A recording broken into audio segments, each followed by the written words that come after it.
Oh man, I am going to miss you guys so very much, and I'm just so grateful for the ministry of Moy. Can we give Moy a big round of applause? Oh man, she, Moy, you are awesome. You are awesome. You create the space, just so powerful, so beautiful, so awesome. So I wish I could take you and this whole tent and everybody in here back to Maine. Idea. Yes, yes, yes. And I would love you guys to just live in Portland, Maine with me. I would love to have this for my camp meeting. I can tell you right now, we would all be disfellowshipped in my conference if this went on in my conference. But actually, I had one of my professors in university say, Adventists don't disfellowship people. We don't excommunicate people. We dismember people. That's what we do. All right. So thank you all. Just thank you all. It's been such a blessing. You guys have ministered to me. I know way more than I've ministered to you. So thank you. I just come up and tell funny jokes, and that's basically all I do. But thank you all so much. The musicians, the team who are organizing. So thank you all. So I've been debating. First of all, we'll put up on the screen one more time a QR code. If you didn't sign up for my newsletter, you can do so right there again. But don't feel pressure to. Just because I've asked you for the second time doesn't mean I'm begging, right? I've been just trying to figure out what to send us home with, and I'm not quite sure how long I should go or how long I shouldn't go. So I'm just gonna kind of make it up as I go, which is always a danger because it's harder to land the plane when you don't know where you're going. Okay, so we'll figure that out. But I'm gonna share, I think, this morning some concepts and stories that some of you may have already encountered before, based on stuff that I've written, but I think that's okay, right? We need to hear these things over and over and over again.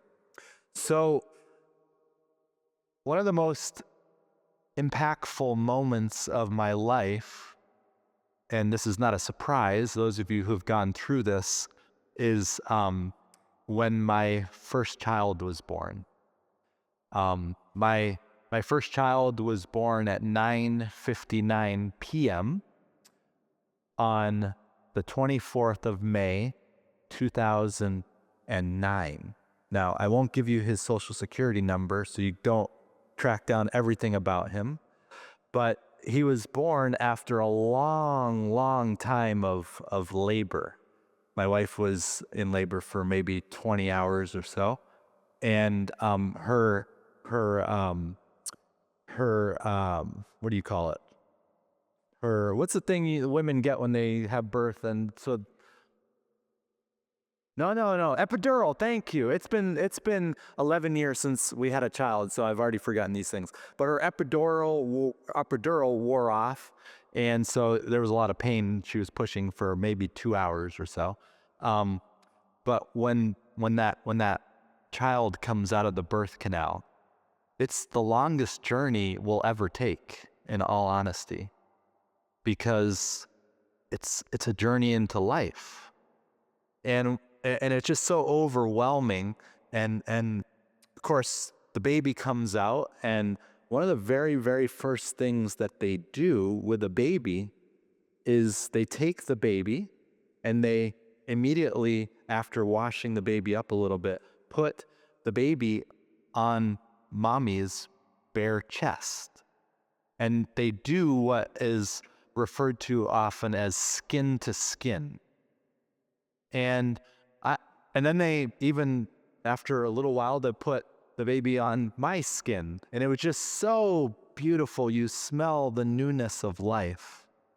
But what I came to discover is that it's not just a cute little thing you do to get a baby connected with the mom, there's actually a physiological reason for doing that.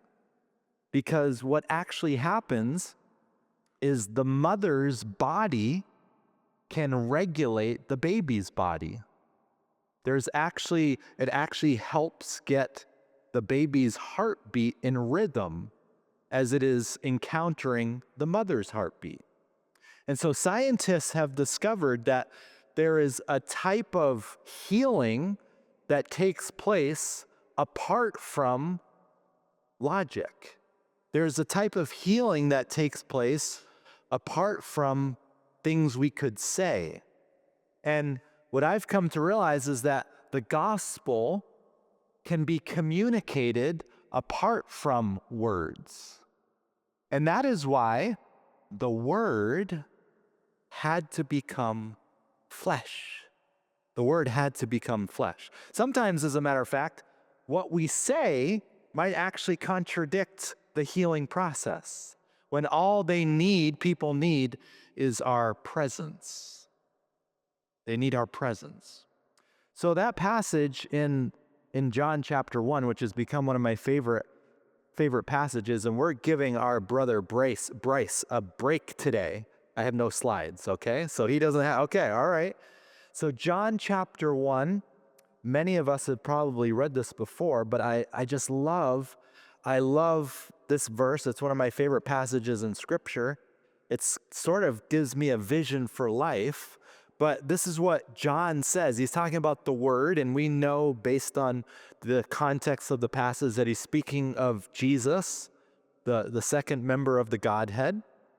And he says, and the Word became flesh and dwelt among us. Now that word for word is actually the Greek word logos, which from where we get the word logic.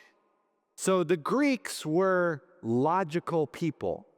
They focused on the mind, and they actually kind of denigrated or put down the body. They wanted to separate the mind from the body. It's unfortunate that many of us in the Western world have implicitly adopted this way of living and thinking. We prioritize the mind and we downplay the body, which is partly why many of us have a hard time raising our hands when we're singing worship music. There's a disconnect between what we're saying with our lips and what we are feeling in our bodies. And we've been taught actually to subjugate the body. We've been told to push it down and to not to affirm it, but to deny it. And so growing up, maybe like me, perhaps you are like this. Yeah, I just stood there just stoically, like I need to keep my hands down. And so I'm learning, brothers and sisters, I am learning to allow the Spirit to connect with my body. And by the way, if you haven't had an opportunity to do so, stand next to Moy when we're doing worship. It is a beautiful experience. She gets into it, and that is inspiring to me. So I'm learning to connect the mind and the body. The irony, of course, is that our particular community of faith has historically placed great emphasis on the connection between mind and body. We have said, oh yeah, when we die, our souls don't separate from our body, right? And yet, we kind of implicitly denigrate the body because we place all of our focus on the mind and educating the mind. And that's important. That's really important. But there's a sense in which the gospel cannot be fully communicated. Check this out. Love cannot be fully expressed apart from embodiment.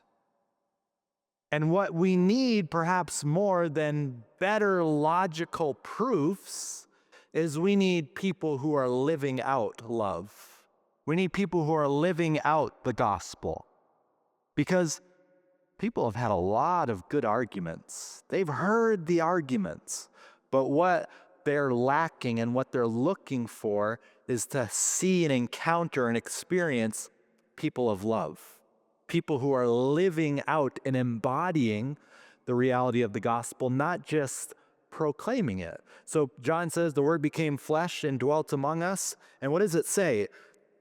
And we beheld, we saw, we encountered.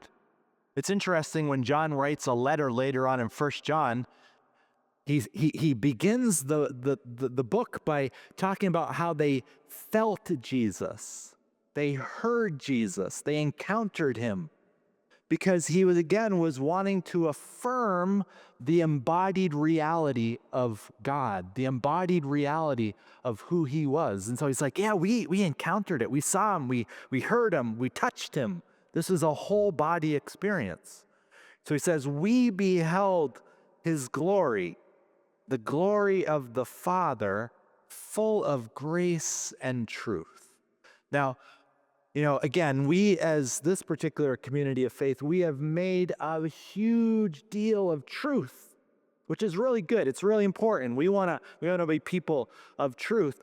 And yet the biblical understanding of truth is not just some equation that we can solve on a chalkboard. When Jesus defined truth, how did he define it? He said, I am the way, the truth, and the life. So truth is not just a proof, truth is a person.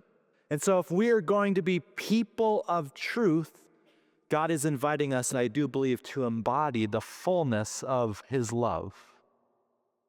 So being the presence of God's love is a powerful witness to the reality of the gospel. And so as we return to our churches, as we return to our neighborhoods, as we seek to love well, just realize that there is a powerful, powerful, powerful thing taking place when we're just showing up. When we're just showing up. When we are seeking to embody the presence of God.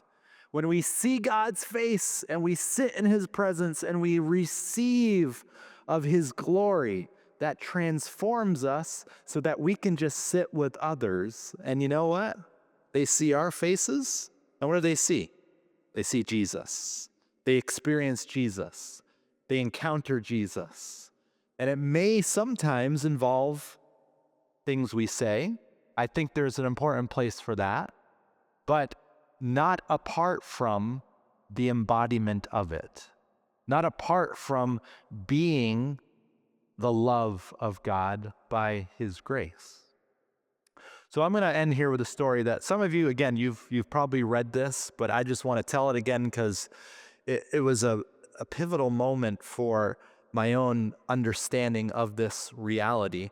I have a very, very good friend named Jim, and he used to be a Seventh-day Adventist pastor, and then for reasons that weren't anything moral or heretical, he was kind of nudged out of the Adventist church, and he became a Methodist pastor, and he's a drug and alcohol abuse counselor. He's still theologically Seventh-day Adventist, and he's let his Methodist superiors know this, and they're fine with that. And so, but he's just a beautiful, awesome, wonderful man. He's an old hippie, has long gray hair and a long gray beard, and he just is obsessed with Bob Dylan and all this stuff, and so he's just a wonderful, wonderful friend. I was explaining to Ben earlier that those people that just feel safe to you, like, this is Jim. I could be anyone, tell him anything, and he's just gonna love and embrace me. But he's gone through a lot in his life, and there was one particular moment back, I don't know, maybe 7 years ago now, where he was going through a lot. And it was a Friday night, late Friday night, and he called me up and just said, "Bro, I need some support." So I go over to his little apartment, and he was going through some relational challenges. He's been married a number of times. And I just walk up to his room, and he's just there sitting on his bed in tears. He is bawling his eyes out. He's just a mess. And when you're in those moments, I walked over to his bed. You're in those moments, and I don't know about you, but I'm a professional, but I still feel like I have to say something, right? You feel like, oh, what do I do in these moments?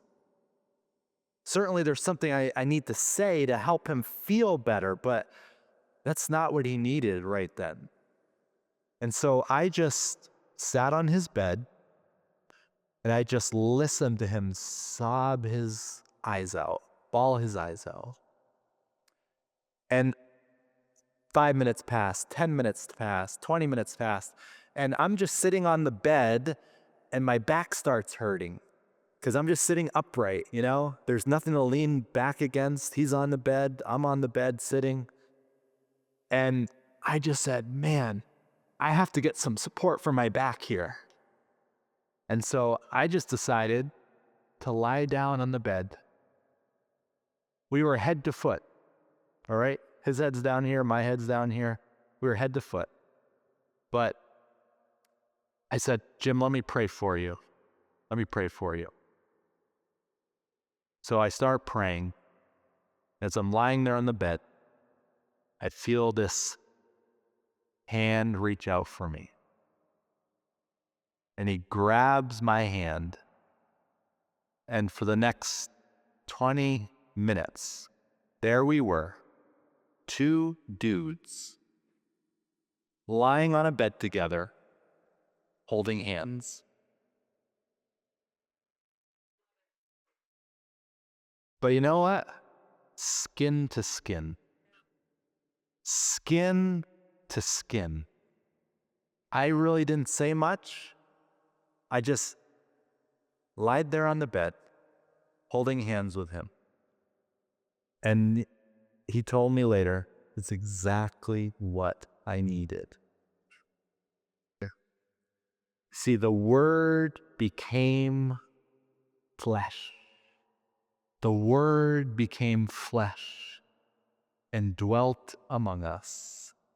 So God is inviting us to be not just people who proclaim love, but to live love. And whatever that looks like, it's going to be different for everyone. Some people, it means we're going to sit there lying on the bed holding hands. Sometimes it's going to be, if I can hopefully not re-trigger, but sometimes it looks like doing CPR on someone, right? Sometimes it means just sitting with somebody in silence as we can help regulate their bodies just by being a safe person in their presence. Sometimes it might mean, hey, I got some tough things to say to you. As